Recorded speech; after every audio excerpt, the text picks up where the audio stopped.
وعنده مفاتح الغيب لا يعلمها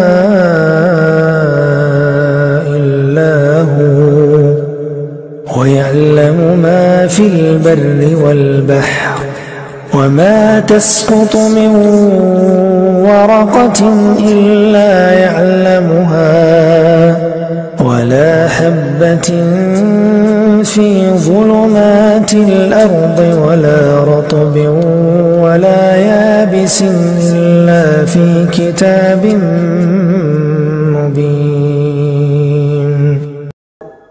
Nah, nanti berangkat dari permasalahan ini, apakah tasyahud awal itu sunnah atau dia wajib, maka bercabanglah permasalahan selanjutnya. Kalau meninggalkan tasyahud awal, dia gimana? Ngulangin atau enggak?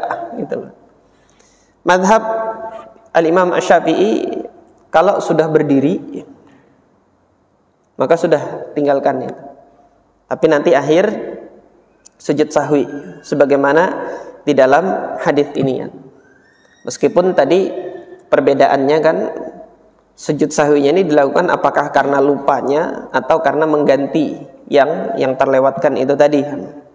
Tetapi khurujan minal khilaf, keluar dari khilaf di sini karena Nabi mempraktekannya, udah lakukan. Lakukan itu.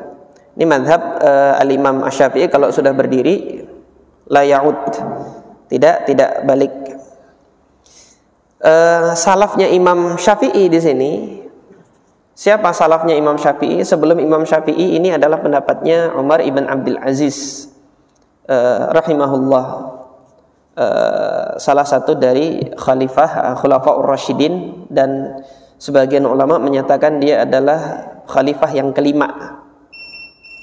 Khalifah yang kelima.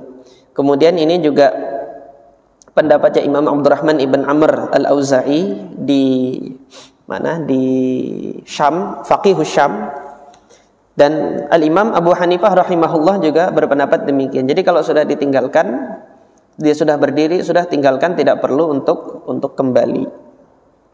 Nah, kalau tadi dilihat percabangannya kenapa bisa berpendapat demikian, karena tadi tiga mazhab ini menyatakan bahwasanya tasyahud awal itu bukan rukun dan bukan wajib.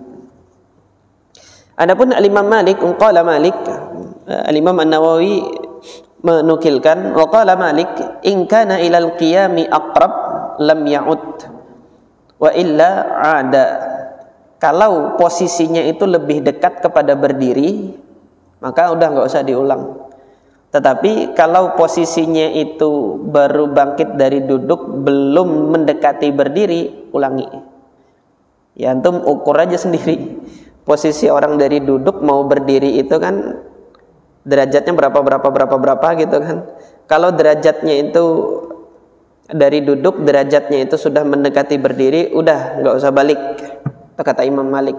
Tetapi kalau baru mau naruh tangan begini aja, oh ya belum tasyahud gitu kan, dalam hati kan, baru mau naruh tangan gini aja, balik. Karena masih dianggap posisi duduk. Ketika dia sudah dekat berdiri, itu sudah dianggap posisi berdiri, itu nggak usah balik lagi, kata Imam Malik, nggak usah balik lagi.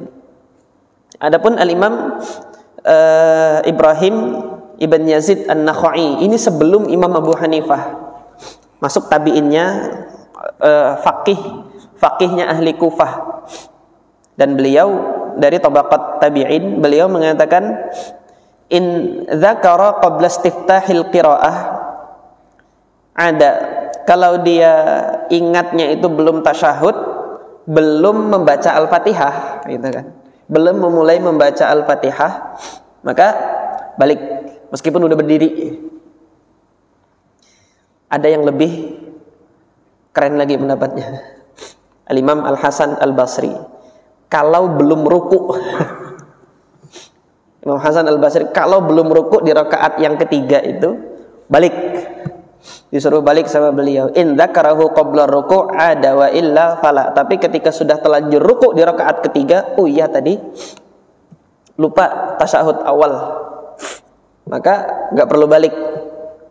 Tapi selama dia masih berdiri dan sudah Al-Fatihah gitu kan, ingat, tasyahud belum tadi, suruh balik. Ini fatwanya siapa? Fatwanya Al-Imam Al-Hasan Al-Basri sebagaimana dinukilkan oleh Al-Imam An-Nawawi rahimahullah di dalam majmu'nya ini. Nah, saya kira ini pelajaran yang bisa kita ambil dari hadis Abdullah ibn Buhainah. Selanjutnya kalau teman-teman ada yang ditanyakan, jamaah ada yang ditanyakan entah permasalahan sujud sahwi ini ataupun yang lainnya, kami persilakan.